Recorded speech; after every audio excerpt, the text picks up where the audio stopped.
(2018 оны 12 дугаар сарын өвлийн жавар тачигнсан тэр нэгэн өдөр хотын төв талбай дээр нэгэн урлаг соёлын арга хэмжээ гэлтэй шудраг 5 гэсэн байхаа нэг хамтлаг тайлан тоглолтоо хийж байгаа харагдана. Монгол шудрагаас ялах ёстой.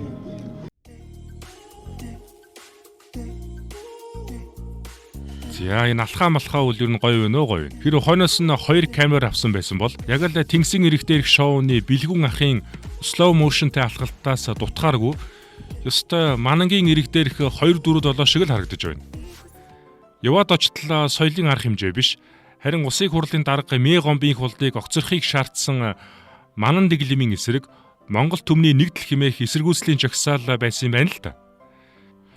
Жагсаалтай бүр нэлээд тансаг зэрэглэлийн жагсаал байдаг байгаа. Хөхөө өвлийн хүүтэнд хөдсөн дээлтэй жагссан уг жагсаалыг Улсын хурлын нэр бүхий гишүүд, төрийн бус байгууллага болон иргэд үзэл бодлороо нэгдэн зохион байгуулж байлаа.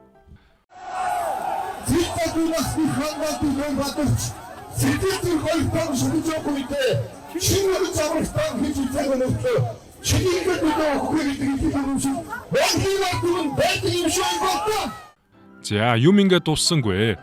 Хоёр дахь жагсаал нь оны дараа буюу 2019 оны 1-р сард зохион байгуулагдаж жагсагчид нэгэн дугаар огцорхийг шаардж байна. Зайл хэмээн хашгирч байлаа. 60 тэрбумын тэр бичлэгэнд та үнэхээр байгаагүй. Тэр үнэхээр эвлүүлэг юм уу? Тэр таны дуу хоолой биш үү? Та ганцхан энэ зүйлд над руу харж чад үнэн гэдэлж. Их хурл таруул юу болох вэ гэдгийг та өөрөө мэдж байгаа.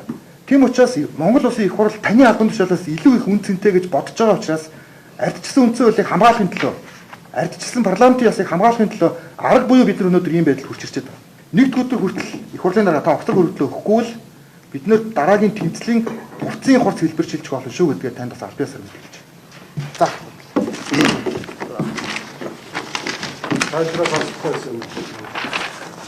Гүмбэлээ би чантай яриад. Энэ үед манай цагдаагийн байгууллага их л сайхан ааштай, тусрах нэг л хайр хөрмээр харагдана.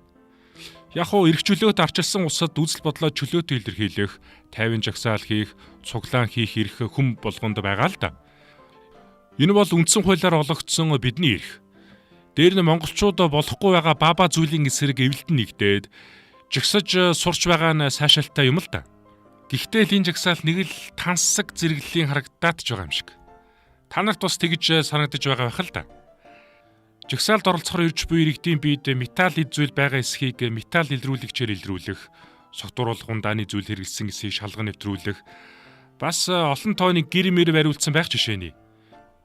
Арай гэр дотор нь халуун хоол, тактуритан, жиюг, кимчижигээ арайч тавиагүй байсан байх л да. За ямар 2 өдөр харсан биш дээ, яаж мэдв. Гэхдээ л тансаг. Ер нь энэ жагсаалыг бусад жагсаалуудтай нэг харьцуулаад үзээрэй. Ямар сайндаа комеди намраа дарга нар жагсахаараа шал өөр болд юм байна. Цагдаа нар хамгаалжгүйгээл анги юм байна. Намайг жагсахаараа барайл явцдаг штт. ККК. Хэмээн өөрийн фейсбુક хуудсандаа бичсэн түүхтэй.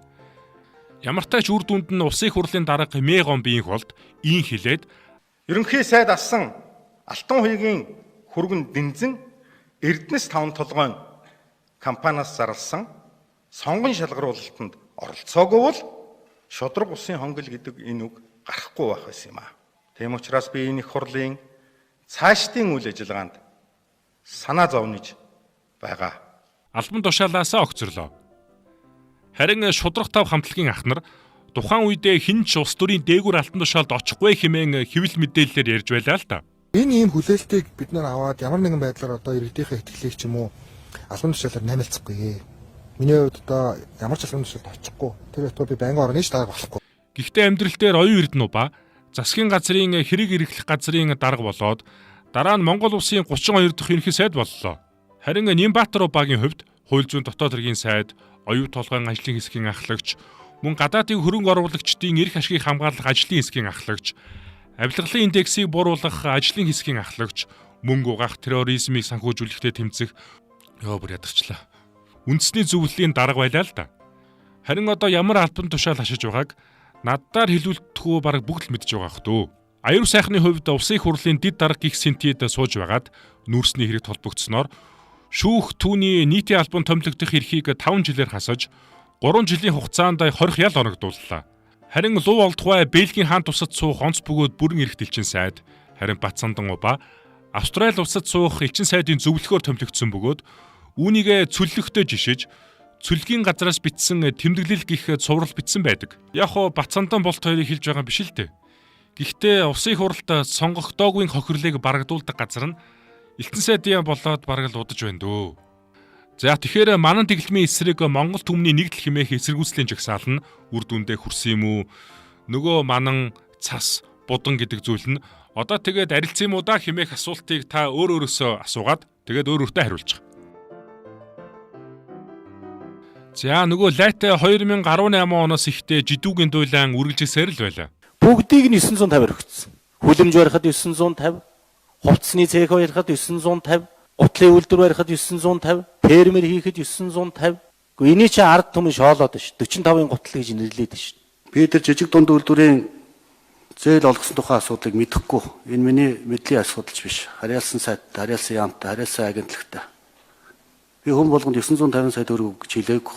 Улсын их хурлын гишүүн Ундармаа, Султан, Инх болд Дан Бочор нарын хамаарал бүхий компаниар дамжуулан зээл авсан хэрэгт эрүүгийн хэрэг үүсгэн шалгах нөхцөл илэрсэн тул бүрэн эрхийг нь түтгэлзүүлэх хүсэлтэд улсын ерөнхий прокурорын газар улсын их хурлд хүргүүлсэн байдаг. Гэвч шалгуулах шаардлагатай дээр гишүүдээ улсын их хурл алган дээр бөмбөрүүлсээрэн байгаад хазаалаад аваад үлдсэн.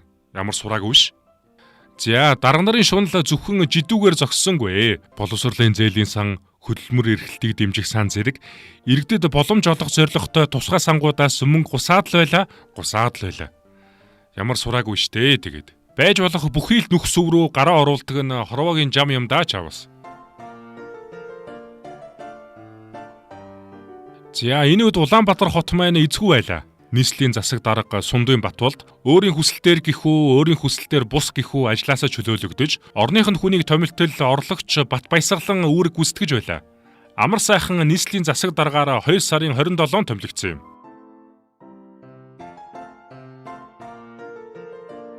Бас нэгэн чухал эмзэгхэн зүйл гэвэл үндсэн хуулийн нэмэлт өөрчлөлт. 1992 онд баталсан арчилсан үндсэн хуульд нэмэлт өөрчлөлт оруулах шаардлагыг сүүлийн 3 парламент дамжиж хэлэлцсэний эцэст 2019 оны намрын чуулганаар баталлаа. Жалбсүрэнгийн Батцандан, Довсон хандангийн болд, Гомбожуугийн Занданшилтар Монгол улсын үндсэн хуульд оруулсан нэмэлт өөрчлөлт батлагдлаа. За тэгэхээр бидний сүүлийн 30 жилийн амьдралд энэ үндсэн хууль ямар заалтууд нь лай болж байсан. Тэгээд 2019 онд яг юуг нь засаа дээрдүүлсэн.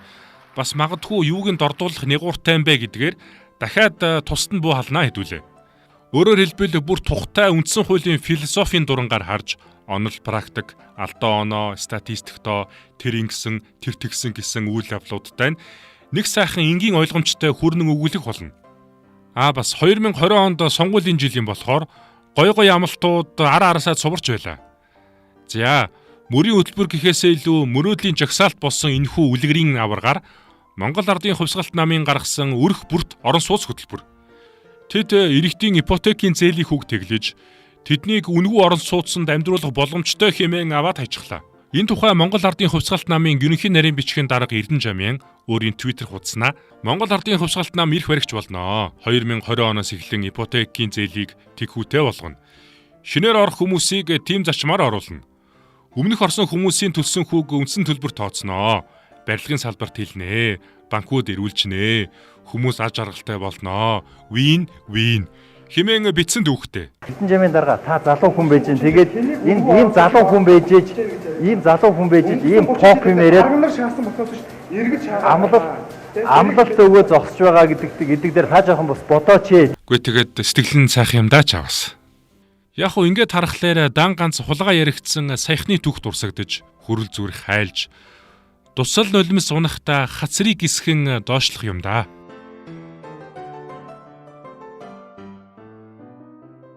Яг уу гэгээлэг үйл явдлууд бол байна. Жишээ нь манай 3x3 сагсан бөмбөгийн эмэгтэй тамирчид Токиогийн зуны олимпийн наадамд оролцох эрх анх удаа авлаа. Нөгөө хүү хамтлаг Монгол хэмээх 6 үсгийг дэлхийд хамгалж, цээлхэн дууны ишгийг болон хөх манхан тэнгэрийг эзэгнийхэн төрж байлаа л да. Уг нь улс төр нийгэм эдийн засгийн амжилт нь энэ урлаг спорт шиг байсан бол гөмөн сайхан байхгүй юу? За тэгээд нөгөө саарл жагсаалд, салхитын мөнгөний орд, алдар 60 тэрбумын хэргийн шүүх хурал, Капитал банкны дампуурал, Германд баригдсан Монголын дипломатчид нөгөө үндсэн хуулийн цэцгийн дарга байж байгаад өгзөг базагч болон хувирсан од баярын дулаан, Эрдэнтийн офшорын хэрэг гээд тоолж баршгүй дулаан цуврсаар 2020 он руу гулгаад ороод иртэл дахиад нэг хадны мангаа зогсож байла. Дан ганц Монгол төдийгүй цэнхэр гараг тэр чихтэй өмхөг атгах санаатай атгаалжин хар мангастай хэсэгтэй л хамт байсан да.